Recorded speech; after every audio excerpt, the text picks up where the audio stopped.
Hi, I'm Mark Wilson. If you clicked on this link, you want to cook something a little bit different from what you've been doing. Not too many people smoke ducks.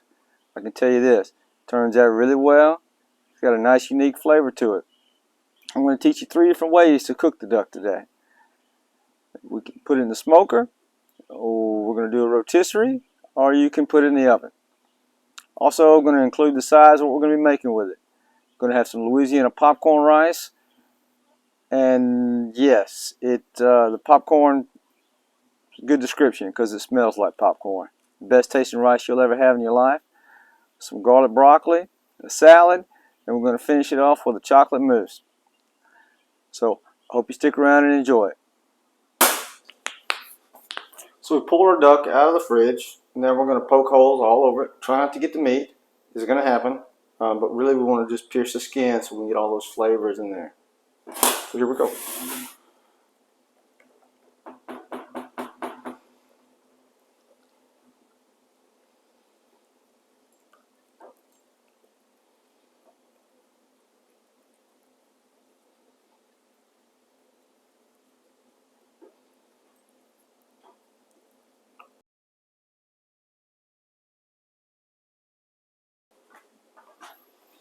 So the next part we're going to do is we're going to lift up the skin away from the breast.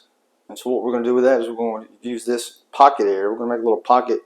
You can use your fingers, basically. Just slide to separate the two.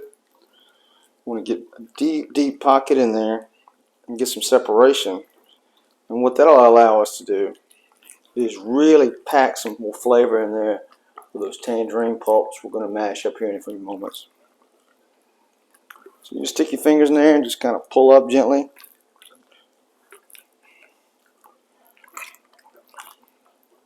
And really get that in there.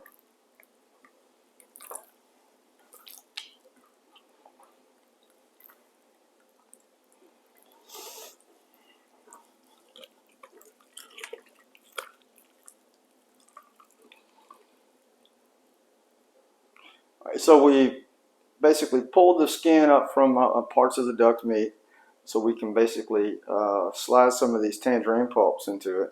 But first what we're going to do is, if you've used honey or sugar, cane syrup, if you want to use it, use that. We're going to mash these tangerines up with that mixture and really just get it nice and mixed up in there. As you can see what we got going on right here.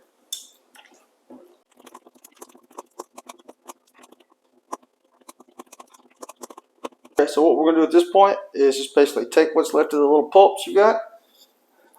We're going to slide this in between the meat of the bird. I'm going to pack it in there.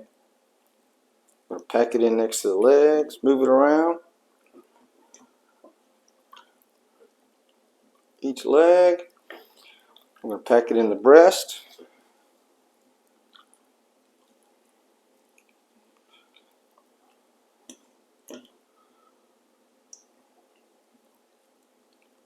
And really get it all in there. So we really want those flavors to really be blended.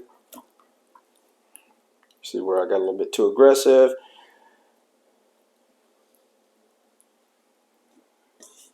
And end up making a little hole in it. It'll be okay. It's forgiving. Alright, so at this point in time, we're going to grab the other tangerines we have, rub it all over, and then we're going to put it into this mixture.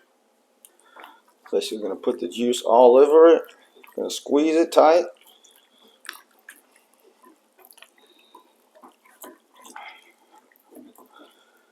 And then rubbing it, we're going to squeeze it into this sugar mixture here. We're going to save for later.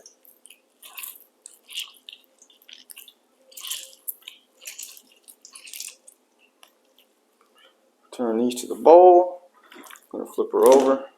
Do the same thing. And you could have left the skins on here, the tangerines, when you're doing this. If you're going to be cooking in the oven, you want to save them. If you're going to put them in the smoker, you can keep them and toss them onto the fire. Give you a little bit of different flavor to it. Alright. So now we've got that. Go ahead and squeeze that out. As much juice as we can. We're going to use this as a basting sauce. Give it some extra flavor. Okay, now it's time to stuff the bird.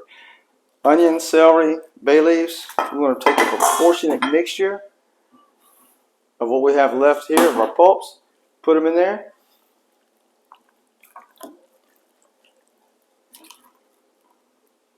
And our onion celery mixture. We're going to stuff her.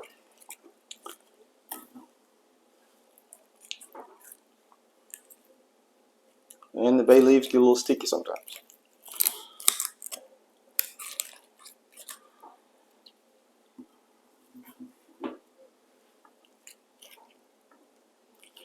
It's okay if some of it falls out.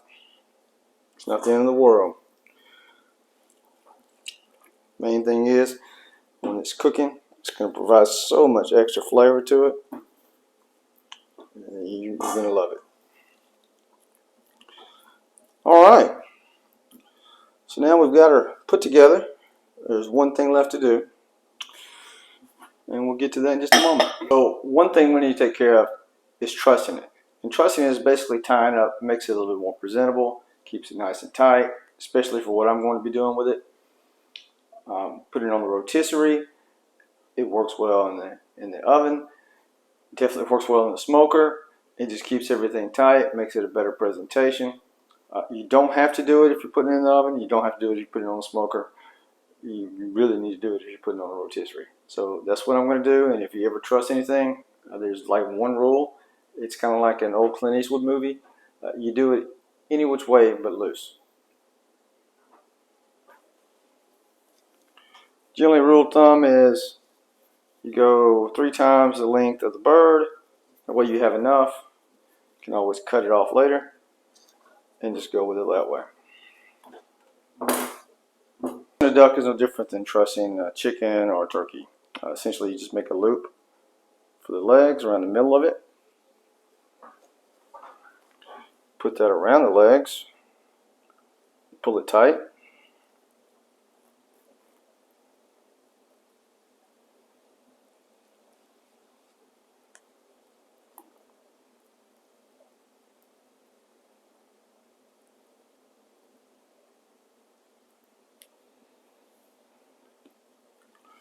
Wrap it around again.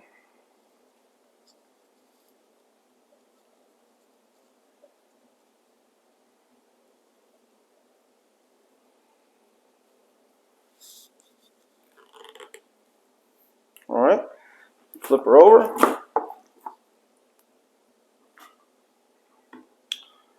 And then you wrap around the neck bone area. Make another little loop. Go up underneath the neck bone, as you can see there. And then you can tie a bow however you want to, as long as it's tight. To secure it, key is tight. Don't want any part of this to be loose, otherwise it'll come undone.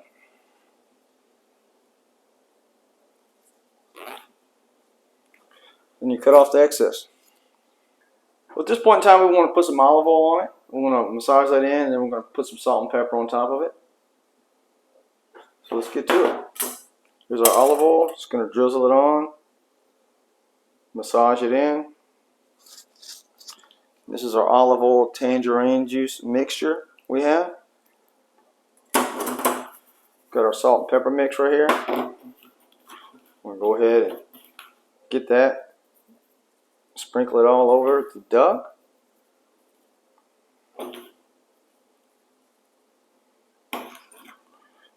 Gently roll it over.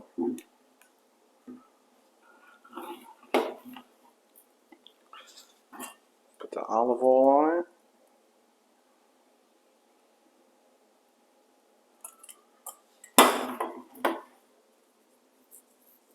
And massage the salt and pepper mixture in.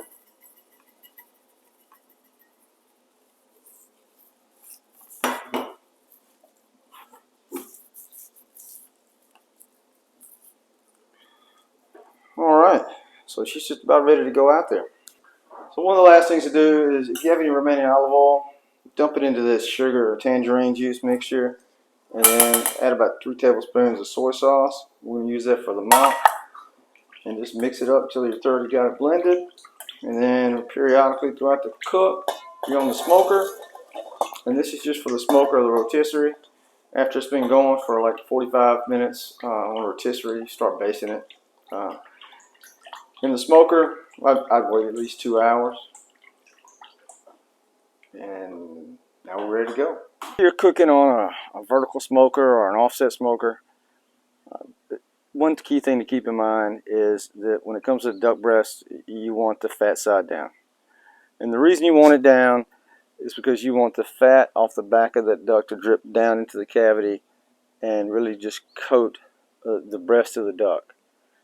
Duck fat is an amazing thing. If you ever have an opportunity, if you're at a restaurant and you see duck fat fries on there, just order it. You won't go wrong. Order it. It is the most delicious French fry you'll ever have in your life because duck fat is amazing to cook with. So, key thing here, remember, duck breast down. Alright? And then we're going to run this cook at about 225, 250 if you're doing a smoker. In the oven, it has specific temperatures on how to cook it. It always turns out great every time I've ever made it. And today what I'm going to do is I'm going to put it on a spit.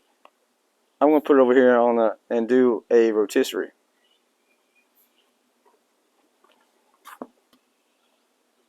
Well, for those people who have pecan trees in their yard, you'll know that sometimes they're self-pruning.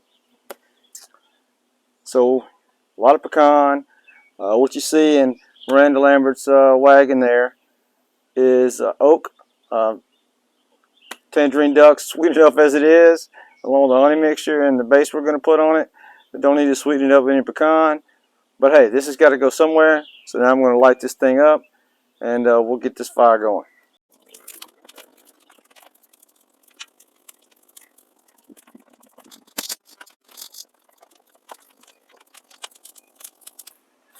Now my grandmother told me one time, you need to start learning from other people's mistakes and stop making your own.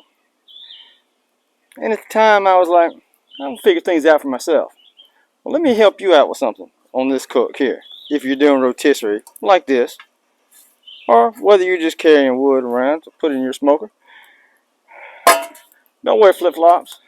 And if you're doing it like this, don't cross the electrical cord and accidentally drop some on there. Doesn't turn out very well. So at about 300, 350 degrees, it's going to take about 30 minutes a pound. This duck's about 6 pounds. Should be done in about 3 hours. And after about an hour or so, we'll start basting it. Although ducks are fatty, you don't have to baste it that often. Now we're going to baste this with our olive oil, tangerine juice, and honey mixture. It's going to make it really sweet, and I guarantee it's going to make it sweeter than ordering a dream car and then you pick it up and then you find out that you're dead on the side of the road. Although Ford made it right, it still stung quite a bit. So we removed the duck, we let it rest for 15 minutes, and now it's time to carve it. So the best way to carve it is to start cutting right here along the leg, and then flip it over. And then what you really want to do is come in behind here and cut this oyster meat. And bend it back out of that joint and then begin to cut.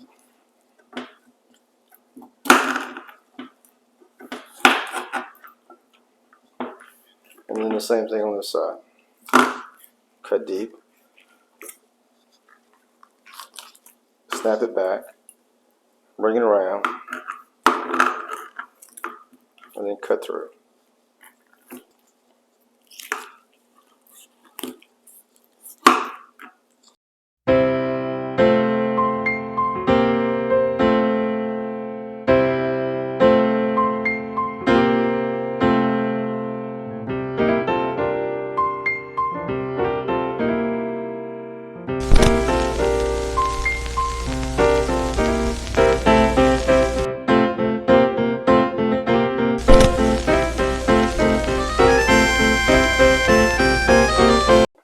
rest of the story about the car. So I was in Kansas City training, and it was like a month-long series of training. So I was there for a while, and I grew up in a very, very small town. Not a lot to do, not a places to go, but I always was into cars, especially muscle cars. Love muscle cars. Loved exotic cars, but primarily muscle cars. So here I was up there, really nothing to do for the weekend. I'd just gotten there. It was the first weekend there. And there was a commercial for a car show, which I'd always wanted to go to, but never ever had the opportunity. So finally had the chance to go. This was back when the Camaro was kind of like a new car, and I believe the Challenger had just come out, or was in the process of coming out. So I was excited to go see the cars. Now, I'm a huge Mustang fan. I've owned a lot of them. That's my favorite muscle car. So I go there. First thing I see is this bright orange Charger, followed right beside a bright orange Challenger. And the Challenger, beautiful car. My son had one, a 392, and I gotta tell you, oof, a lot of power to it. Not too far away from that, I turn around and I see this black Mustang. And I've always wanted a black Mustang. And there it is, just pristine, beautiful, just basic. I'm like, well, what kind of car is this? And behind the wall is a Steve McQueen video playing. And it's a rendition of the Bullet, except it's black. The guy there by the car, and I asked him about it, kept saying how they should have never made it in black. It should only come in Highland green. For me, I never liked the Highland green color. I liked the chase scene in the movie. About the only good thing in the movie. But I never cared for that Highland green color, so I wanted a black one. This was it. Not hardly any chrome on it whatsoever. Just basic, beautiful car. So I took a picture of it and decided, you know what, I'm going to track that thing down. I want to buy this car. So the next weekend, I go to a dealership that has one. It's in Highland Green, and it had been like snowing and sleeting a little bit the day before, so the roads were kind of slick still, but not by a lot. And they somehow let me just drive it with the guy that I was going to training with. So we were in there with the salesman, driving, taking my time, going through. I'm like, this car's got a lot of power. Well, let's see what she really has. Then I come off a side street and drifted onto the highway. The salesman didn't much care for that. My buddy, though, he got a kick out of it. Anyway, at that point in time, I knew I was going to buy the car. So I started putting out calls. Had a fixed price, what I was going to do for the car, what I was going to pay, wasn't going to pay anymore. And making a long story short, I'd come home from class. The dealerships who wanted to present me with a price, I'd come home to sheets of paper stuffed up underneath the door where they'd fax it to the hotel. Not that it's that long ago where they would fax, but that's what I asked them to do. Came home one day, crazy prices. Finally got the price that was just so low that I immediately took care of all of it that day. And then waited for the car to be built. So, recap, love Mustangs, always wanted a black one. Wanted a muscle car that had over 300 horsepower, and was excited. So it took them a while to build it because I had it built. I didn't want to go grab another one. I wanted to have certain kind of things with the car. So tracked it all that day, made it, pinpointed the day. Took the day off from work to go get it. My wife, my kids are all with me. Get there. Thing's got like less than 5 miles on it. It's immaculate. It's beautiful. And yeah, man, it was exciting. It was a great day. The weather was beautiful that day at the time. And then Finish up everything. Started headed home. Weather starts to change. Uh, Starts turning on the windshield wipers. That worked. That worked fine. And then we look down, and all of a sudden I see the battery lights on. I look down. I've also got about 40 miles on my car. So I keep going, thinking, I'm about halfway between where I bought the car and halfway between where I live. I figured, you know what, we just head on to the house. So battery light didn't go off. Pulled into the next gas station. Thought I'd check it out. Everything was connected. So I figured, okay, well, we're going to keep going. And then proceeded to get back on the interstate. And the car said, we're not going to go anymore. So luckily, I was able to literally, when it died, coast it up to the next exit, onto the ramp, and then off to the side of this exit, which I'd passed countless times, but never stopped at, because there was nothing there. So here I am, brand new car, dead on the side of the road. My wife making fun of me because, she warned me not to buy a Ford. Can't say I could disagree with it at that time. So called up the Ford place. Hey, the actual legit Ford company, because all the warranty stuff. And they said, no, you're not in the system. And then they doubted the fact that their brand new car, died on the side of the road. To which I had to explain to her, well, it is a Ford, right? Found on road, dead. Called back to the dealership I got the car from. They eventually sent a wrecker out there to pick it up and pull it back and lift it up and drive it all the way back to where they could repair it. So they pulled an alternator off another Ford product to shove it into mine. And after that, the car was pretty much good to go. And I've only had to replace the alternator on the car. After putting 75,000 miles on it, I've only had to replace the alternator on it 2 additional times.